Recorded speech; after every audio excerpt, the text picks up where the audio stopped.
Salut gang! Bon vendredi. Bon, moi je vais essayer d'en passer un bon parce que là, mon petit bonhomme d'un an, a la gastro. Alors, c'est la raison pour laquelle je suis pas avec vous autres ce matin. Mais bon, c'est pas parce que je suis pas avec vous autres que je vous ai pas préparé un exercice.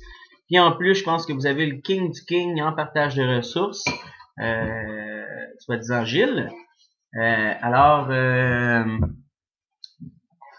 je vais vous montrer un peu ce que vous allez faire aujourd'hui. Euh, Tout simplement avec... Attendez, on va juste mettre le tableau pour vous expliquer que aujourd'hui vous allez travailler un peu avec les routeurs intégrés. Je vais juste faire un petit dessin d'un routeur. Et voilà. Ça ressemble à ça, un routeur. La qualité du dessin importe peu. Ce qui est important ici, que je vous explique, c'est par rapport aux ports que vous allez voir en arrière. Les ports en arrière du routeur.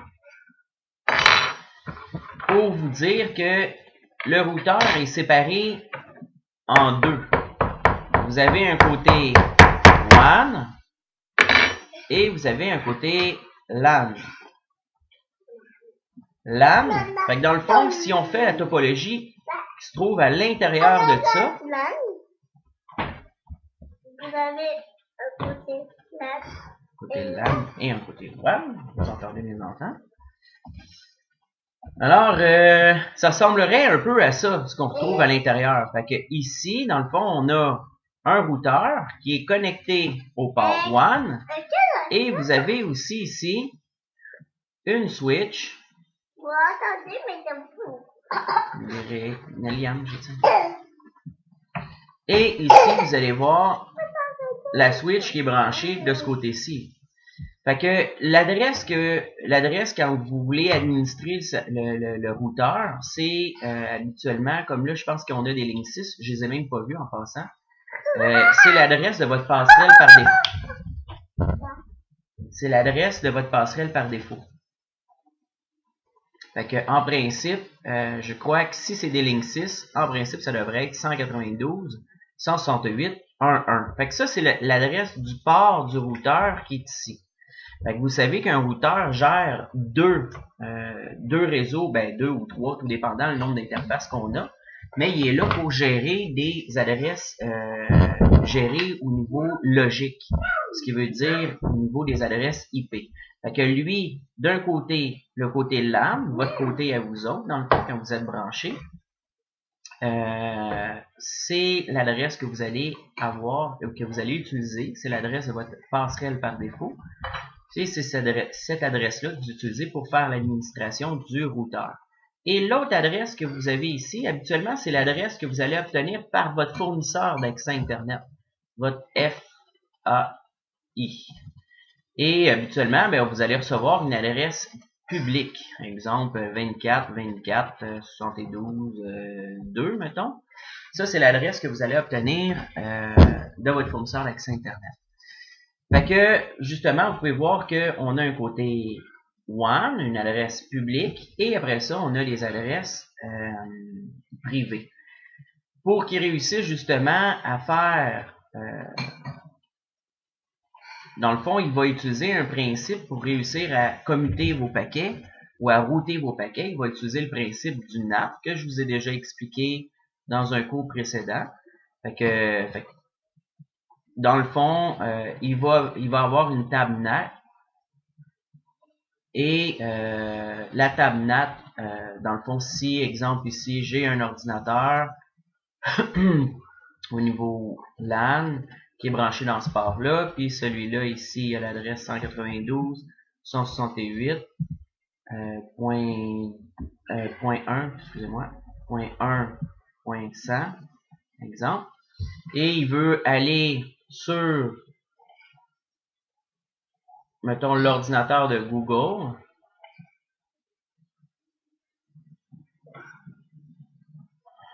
L'ordinateur de Google, qui lui, son adresse au niveau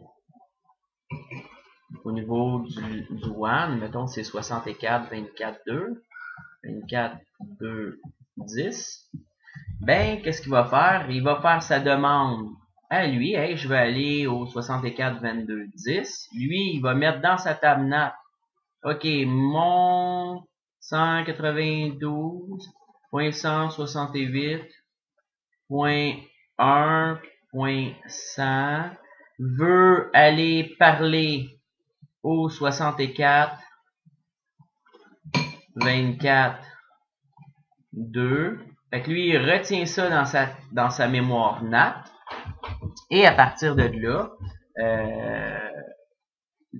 lui, il va faire la demande à votre place. Fait que Google, lui, ce qu'il va voir, c'est 24, 24, 72, 2. Fait que Google, la demande, c'est lui qui le fait. Et Google va renvoyer sa page au 24, 24, 72, 2.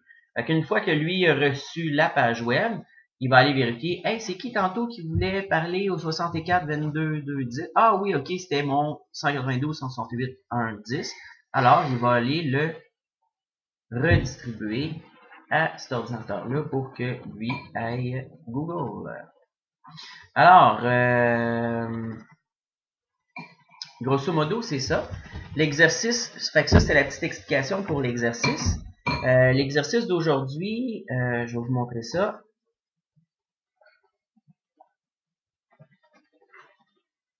Alors, pour aujourd'hui, l'exercice que je vous ai préparé, ça va ressembler à ça dans le fond. Fait que vous allez mettre un routeur, fait que vous allez être en équipe de 2, ok? Fait que en équipe de 2. Et à partir de là, vous allez mettre votre routeur entre vous deux. Et ici, si vous regardez la topologie, c'est un peu la topologie que je viens de vous montrer.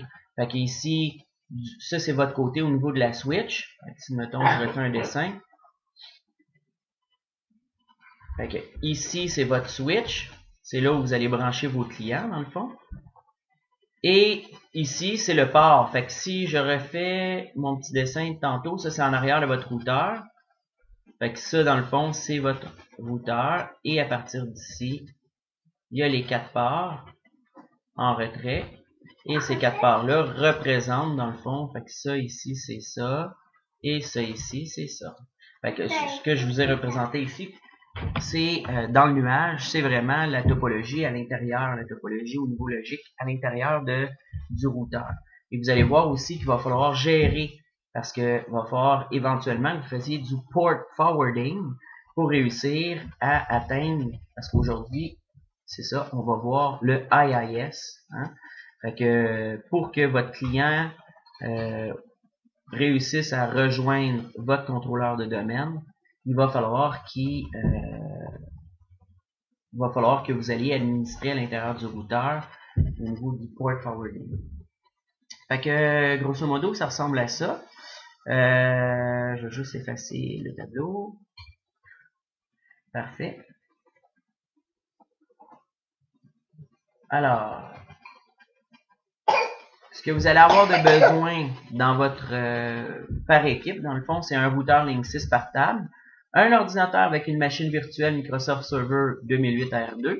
Fait que dans le fond, vous pouvez utiliser la compagnie qu'on a utilisée, là, DreamHall. Fait que votre machine virtuelle serveur 2008 avec DreamHall. Et l'autre machine sur la table, elle, ben, vous allez simuler 2 machines virtuelles Microsoft Windows 7. Fait qu'il va falloir en installer 2 pour être capable de simuler 2 clients. Après ça, 3 câbles de catégorie 5, environ 6 pieds, on devrait en avoir assez. Et après ça, ben justement, c'est un peu ce que je voudrais vous montrer là, dans cet exercice-là. Inquiétez-vous pas, en 3 heures cet après-midi, vous n'allez pas être capable de voir tout ça. Mais bon, ce que j'aimerais vous montrer, c'est les zones démilitarisées, les principes des port forwarding, les connaissances du protocole logique DHCP, le rôle de la passerelle dans le réseau, le WAN, le LAN. Fait que c'est vraiment toutes les connaissances. Fait que c'est vraiment une synthèse de tout ce que vous avez appris en gestion d'accès et en partage des ressources. Le service IIS de base. Fait que dans le fond, je veux juste que vous partiez le service IIS, que vous soyez capable d'héberger une petite page web. J'imagine Gilles, ben pas j'imagine, Gilles il sait comment faire pour partir IIS, il va vous le montrer. et connaissance du protocole FTP. Parce qu'éventuellement aussi avec IIS, on peut y activer le FTP. Administration du firewall sur les serveurs, mais pas juste sur les serveurs, mais aussi au niveau du routeur. Administration du OS propriétaire, du routeur Linksys. Fait que dans le fond, quand je dis le OS, c'est le système d'exploitation là que vous allez joindre quand vous allez écrire l'adresse IP de votre routeur là. Fait que c'est l'interface web là pour. Fait que c'est ça un peu le OS que vous allez administrer. Fait que grosso modo, qu'est-ce que je veux, c'est que sur le serveur, je vais juste refaire. Sur le serveur ici, vous allez installer le service IIS.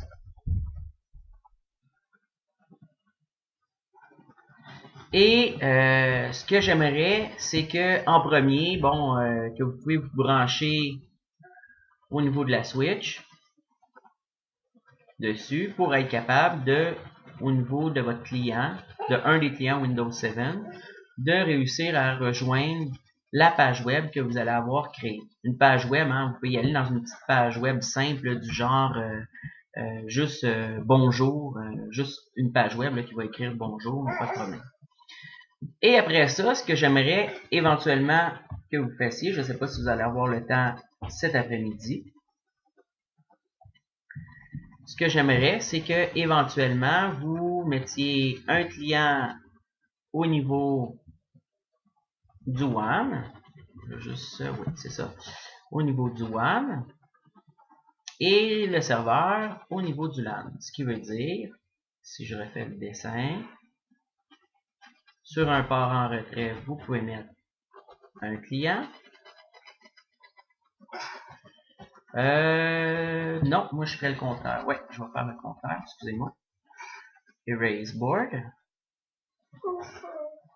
Et on va refaire le contraire. Okay. Ouais, vous allez mettre le serveur du côté WAN, comme s'il était sur l'Internet. Dans le fond, c'est comme si vous l'aviez branché ici.